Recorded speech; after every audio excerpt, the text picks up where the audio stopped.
آج وہ دن ہے 84 سال پہلے علامہ اقبال اس دنیا سے گئے تھے. سامنے ان کا مزار ہے اور وہ ایک ایسا انسان تھا، شاید ہی کوئی ایسا ذہن 500 سال میں مسلمان دنیا میں آیا ہو. اور علامہ اقبال کی جو پوری کوشش تھی کہ ایک غلام قوم کو اٹھائے، زندہ کرے غلام قوم کو.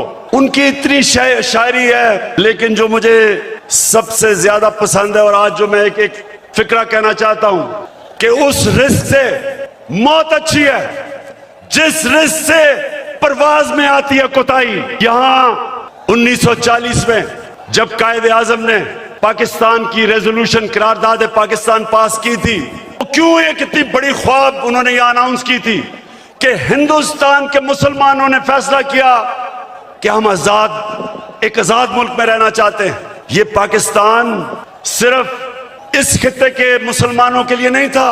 جو ہندوستان میں مسلمان جو نہیں پاکستان آ سکے انہوں نے بھی ووٹ دی پاکستان کے لیے، کیونکہ پاکستانیوں بڑی خواب کا نام تھا پاکستان. اور پاکستان کا جو نعرہ تھا، پاکستان کا مطلب کیا، میں یہ چاہتا ہوں آج کہ پہلے آپ لا الہ الا اللہ کا مطلب صحیح معنی میں سمجھ لیں. لا الہ الا اللہ کا مطلب یہ ہے کہ وہ ایک انسان کو آزاد کر دیتا ہے، ایک چھوٹے انسان کو ایک عظیم انسان بنا دیتا ہے. مولانا رومی نے کہا کہ اللہ نے جب تمہیں پر دیے کیوں چونٹیوں کی طرح زمین میں رینگ رہے ہو، کیونکہ لا الہ الا اللہ انسان کو پر دیتا ہے. جب علامہ اقبال کہتا ہے کہ پرواز میں کوتاہی نہ آئے، تو کوتاہی تب آتی ہے جب انسان غلامی کرتا ہے. کبھی غلام بڑے کام نہیں کر سکتا، صرف ایک آزاد انسان بڑے کام کر سکتا ہے. اور میں نے رحمت للعالمین اتھارٹی اس لیے بنائی کیونکہ مجھے احساس ہوا کہ ہمارے بچوں کو، ہمارے نوجوانوں کو سیرت نبی کا تو پتہ ہی نہیں ہے. ہمارے نبی صلی اللہ علیہ وسلم نے انہوں نے مدینہ میں انسانوں کو پر لگا دیے.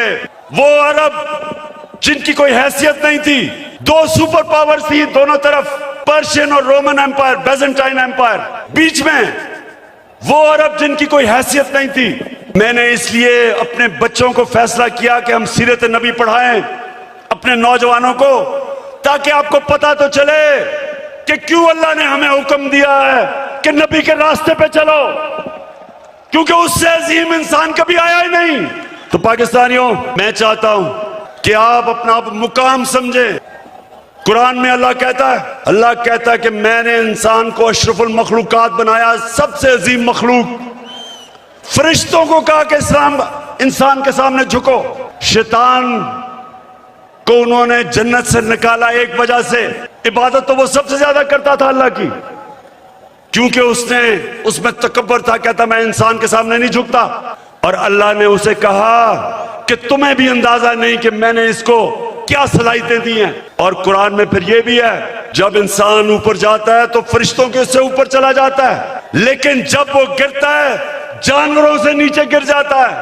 ہمارے اوپر ہے، ہم اوپر جانا چاہتے ہیں یا زمین پہ رینگنا چاہتے ہیں. پاکستانیوں، آپ ایک دفعہ فیصلہ کر لیں. جب آپ فیصلہ کریں گے کہ ہم کسی صورت سوائے اللہ کے کسی کے سامنے نہیں جھکیں گے، آپ کی پرواز اوپر چلی جائے گی. جس دن لا الہ الا اللہ کا مطلب آپ سمجھ گئے، آپ کی زنجیریں ٹوٹ جائیں گی.